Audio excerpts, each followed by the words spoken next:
Chinese officials have repeatedly stated that Taiwan will eventually reunite with mainland China. This is while Russia has started the war against Ukraine, which for many doubles speculations of a Chinese invasion.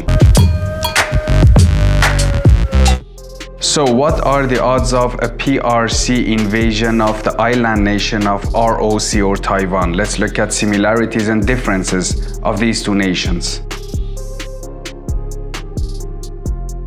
In each case, a great power desires to control a nearby territory with which it has historical, cultural, and linguistic ties. These countries also try to get away from the shadow of the superpowers and to get closer to the West. But this is barely the only similarity for Taipei and Kiev. Taiwan's GDP is among 21st countries in the world, which is fantastic for a little country like that.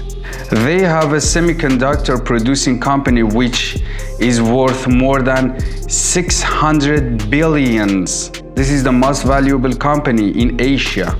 This is why Ukraine has not been popular for its economy. The other important point is that Russian and Ukrainian economies did not have good connections. This is why China and Taiwan economy are linked heavily. China is Taiwan's biggest export partner. US, by the Taiwan Relations Act of 1979, officially have the obligation to defend Taiwan when needed. This is while US and NATO did not have such obligations to defend Ukraine against Russia. Ukraine has more than 2,000 kilometers of borders, land borders with Russia, and it made it really easy for Russian army to enter this country and to get closer to the capital city of Kiev. This is why in Taiwan it's really hard, because China would have to carry out an ambitious assault across a 90-mile wide sea channel, landing in heavily populated areas guarded by sea mines and coastal missile batteries. China is carefully looking at Russia's situation in Ukraine and also West's coordinated and harsh sanctions against Moscow.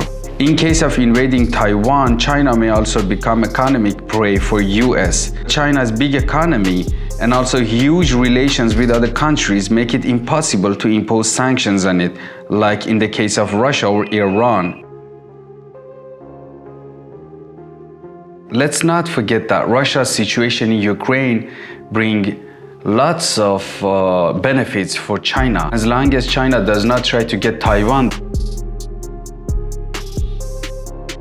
If finally, despite all these difficulties, Xi decides to go on with the invasion, at least to make sure of his re-election as the head of the CCP for the third time, it's not a piece of cake for them, like happened for Russia and Ukraine. People of Taiwan with positive experience of a good democracy and economic prosperity would fight back. Assuming Chinese invaders did establish a toehold in Taiwan, they would face a similar dilemma to Russia's: how to seize power without destroying the place that communist propaganda describes as a part of the motherland. This is the biggest problem they have.